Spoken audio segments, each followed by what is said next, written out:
পূর্ব বর্ধমানের কালনার মাটিতে গর্বের আবহ। কালনা ২ নম্বর ব্লকের বাদলা পঞ্চায়েতের বাসিন্দা রবিলাল টুডু সাঁওতালি সাহিত্যে দীর্ঘদিনের অবদানের জন্য পেলেন দেশের ৪র্থ সর্বোচ্চ অসামরিক সম্মান পদ্মশ্রী। ৭৭ বছর বয়সেও তিনি লিখে চলেছেন অবিরাম। উচ্চ মাধ্যমিকের পর থেকে শুরু হয় তার লেখালেখি। ব্যাংকের চাকরি থেকে অবসর নেওয়ার পর সেই সাহিত্য চর্চা আরও গতি পায়। তার লেখায় উঠে এসেছে সাঁওতাল সমাজের ইতিহাস, ভাষার প্রতি গভীর ভালোবাসা এবং সংগ্রামের কাহিনী। তিনি প্রবন্ধ, নাটক মিলিয়ে এখনো পর্যন্ত লিখেছেন ২২টিরও বেশি বই। তাঁর লেখাগুলির মধ্যে সবচেয়ে জনপ্রিয় পার্সি খাতির। শুধু তাই নয়, তার লেখা বীর বেশ্যা স্নাতক, স্নাতকোত্তর এবং ইউপিএসসির পাঠ্যক্রমে অন্তর্ভুক্ত। ২০১৫ সালে সাহিত্য একাডেমি পুরস্কার, ২০২২ সালে বঙ্গভূষণ সম্মানে ভূষিত হয়েছিলেন তিনি। সমসাময়িক শিক্ষা ব্যবস্থা নিয়ে কিছুটা আক্ষেপ থাকলেও থেমে নেই তার কলম।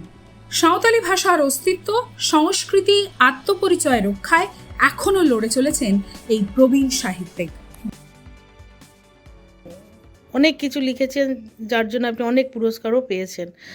তো এই যে এখনকার দিনে যে শিক্ষা ব্যবস্থা, যে পড়াশোনা, কি বলবেন এই ব্যাপারে?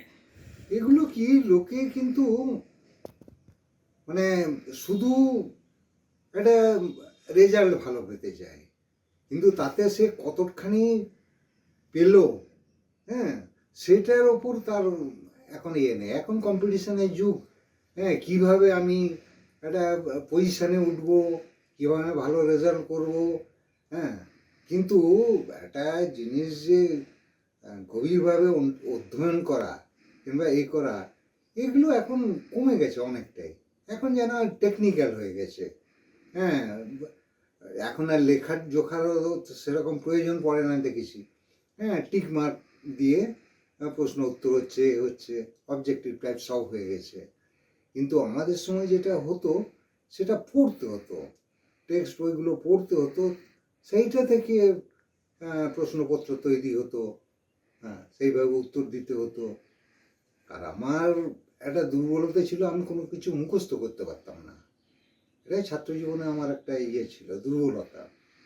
একমাত্র কোনো রকমে ওই যে ৮ লাইন কিংবা ১০ লাইন পদ্য লিখতে বলতো, ওইটুকু আমি মুখস্থ করতে পারতাম। বাদ বাকি আর কিচ্ছু মুখস্থ করতে পারতাম না। ২-৩ বার থরলি পড়লাম, একটা নিজের কনসেপ্ট এলো। লেখার সময় সে আমি নিজেই বেশি লিখি আর কি। তাহলে এখন এই শিক্ষা ব্যবস্থা শর্ট টাইপ যে কোশ্চেন মার্ক বা মাল্টিপল চয়েস, এতে অনেক কি ক্ষতি করছে?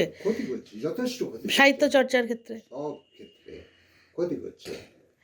কিন্তু মানে বিজ্ঞান ছাড়াও তো আমরা করতে পারবো না। এবারে বইমেলায় দেখা গেছে অনেক আপনার বেশ কম বয়সী অনেক নতুন নতুন লেখকদের কলকাতা বইমেলাতে, কি বলবেন তাদের উদ্দেশ্যে? তাদের উদ্দেশ্যে এইটুকু বলতে চাই যে অন্তত মানে তার মধ্যে একটা সেরকম মেসেজ যেন থাকে যেটা মানুষকে ভাবাবে। হ্যাঁ, এখন সব পপুলারিটি চায়, আর কোনো নেই। কিন্তু মানুষের অন্তরে, সে মনে গেঁথে যাবে এরকম কমই সব চেষ্টা করে আর কি। আমি দেখেছি, মানে একদিনেই আমি রাজা হব না, অল্পতেই কি করে আমি হব, জনপ্রিয় হয়ে উঠব, এই চেষ্টা।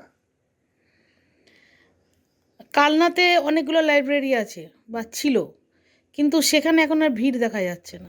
মহকুমা হসপিটালটা দেখেছি তো সামনে, পাঠক কোথায়?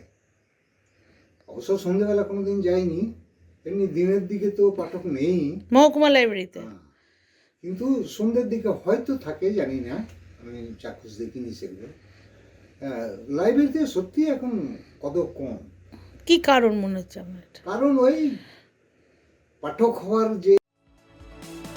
সাহিত্যিক রবিলাল বাবুর পদ্মশ্রী সম্মান পাওয়া নিয়ে তার স্ত্রী বলেন, অনেকটা দেরিতে পুরস্কারটা পেলেন, আরও আগে পেলে ভালো লাগতো।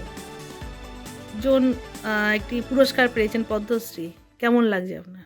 কি লাগবো, শেষের দিকে দিল আর একটু আগে দিলে ভালো হতো। দুজনেরই তো এই অবস্থা। আমার শরীর ভালোই ছিল, কিন্তু ওই একটু খুবই মানে নড়বড়ে হয়েছিলাম, একটু ভালোর দিকেই গেছে। মানে এটা আরো আগে পেলে আপনারা আরো বেশি খুশি হতেন। আগে পেলে ভালো। আচ্ছা, এখন কি অসুবিধা? এখন ঠিকই আছে, ওই একটু তো এনার জন্যই তো হাঁটাহাঁটি এখন ইয়ে হয়ে- এবার তো এখন তো কাছে পিঠেই হাঁটছে, এই যেমন 1,500 টাকা হয়ে ঘুরে আসছে, আচ্ছা। পারছে না। হ্যাঁ, বয়সের ভারে। হুম। কি চাইছেন এরপর? মানে এরপর উনি আর কি করলে আপনার ভালো হয়, কি মনে ওর হচ্ছে? মত আমি কি বলবো, কিছুই বলবো না। ছেলেরা তো এখন বাধা দেবে না, আমি তো যা পারবে। স্বীকৃতি দেরিতে এলেও থামেনি লড়াই। কালনার মাটি থেকে আজ জাতীয় মঞ্চে সাঁওতালি ভাষার জয়গান।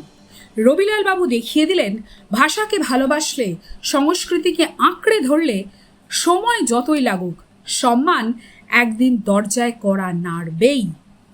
কালনা থেকে রীতা ভট্টাচার্যের রিপোর্ট, এক্সপ্রেস নিউজ।